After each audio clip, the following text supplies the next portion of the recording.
The Joe Rogan Experience. Now, I don't know if they have to take additional precautions due to traveling with hazardous waste and whether or not those precautions were or were not taken. That's what I'm hearing about this case, is that this is something that they were trying to cut money by transporting these things that are hazardous wastes in a way that perhaps maybe they shouldn't have been transported that way, or maybe the regulation should be different. I don't know if it's even hazardous waste, though. I think it's just chemicals that we use in plastic. Oh, it's very hazardous. It's not waste. Right. Hazardous materials. Right. It's very hazardous material. It's I don't think it hits the it's ground. like the byproduct. Yeah. No, it's very dangerous materials. But that's why there's this one kid, Nick Drum, who's been doing these amazing TikToks that I'm obsessed with, because he's like a chemist. Yes. He's great. He's actually taking what the APA is releasing and he's trying to make sense of it.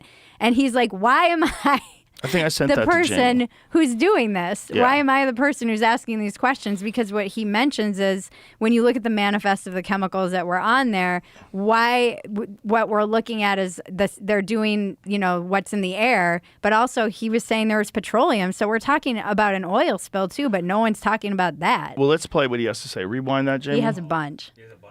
I don't know. Which Well, one I just let's particularly play clicked this on. one. Play the one you have in front of you. Okay. And rewind that. Hold on. Stop. Sound.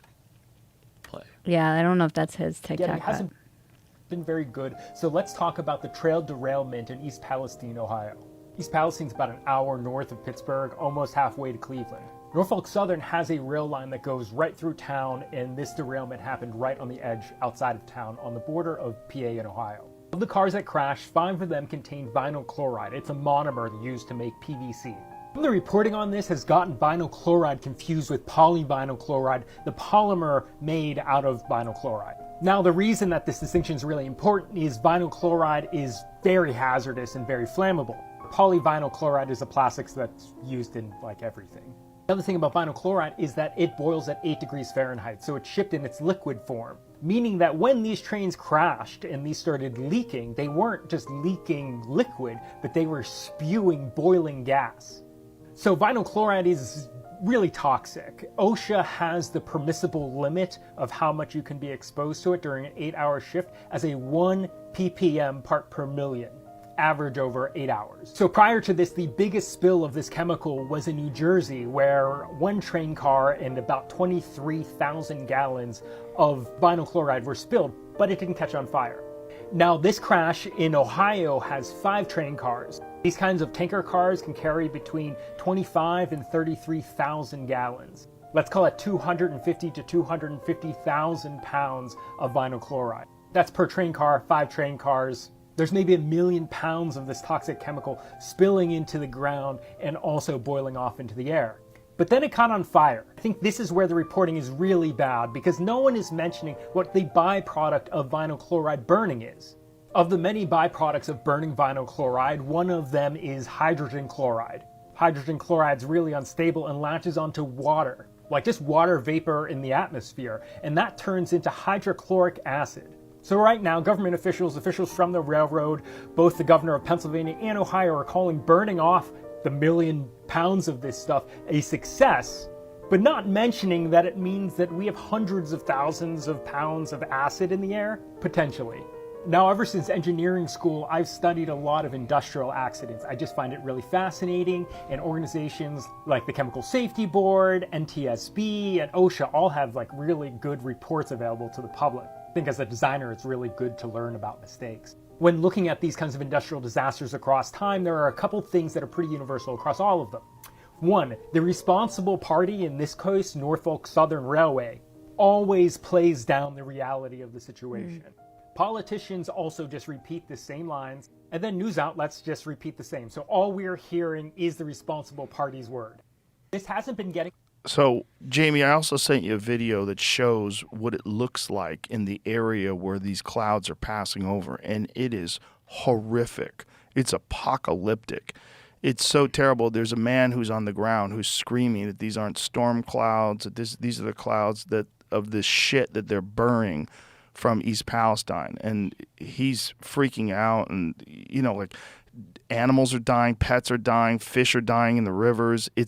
The idea that they only evacuated a small area. Yeah. Like, you're talking about like miles and miles away from this. Yeah. Animals are dying. This is it. Look at this. Play this. Go full screen with this because it's so These crazy. aren't Look at these this. aren't storm clouds. This is the fucking shit that they burn off. The fucking shit they burn off in East Palestine. This is not fucking storm clouds. Look at this. I know. Look at it. This is over Darlington.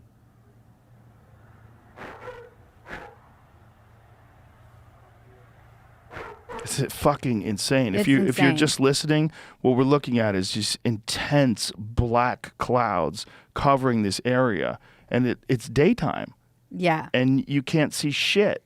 The sky is completely covered in black. Give me the volumes. Shit from East Palestine. They're fucking controlled burn.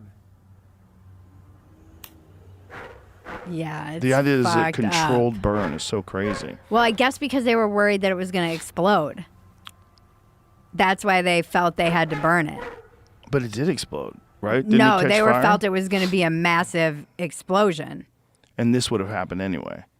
But there's no other options. And they like in one of that kid's TikToks later on, he talks about how they just buried it. And so people are saying they did this just to get the trains running again, basically, which again, the cynic in me wouldn't doubt, but I don't know. I just sent you a text from my editor, Joe Donatelli, who I loved from Playboy. He now lives in Ohio and does local news. And I will say local news has been great on this. They're actually reporting. And he said to me, you have to be able to like muster the resources, fact check things. It isn't as fast as the internet where there's a void of information that gets filled. And he did a long thread about what they've learned at the local news station where he is. That's really good. And I recommend people go check it out because I think local news is actually pretty good on this. But some people in Ohio are saying they didn't even know about it. There's like people who you'll see online, they're like, I'm in Ohio and I didn't hear about this, but maybe they don't watch local news.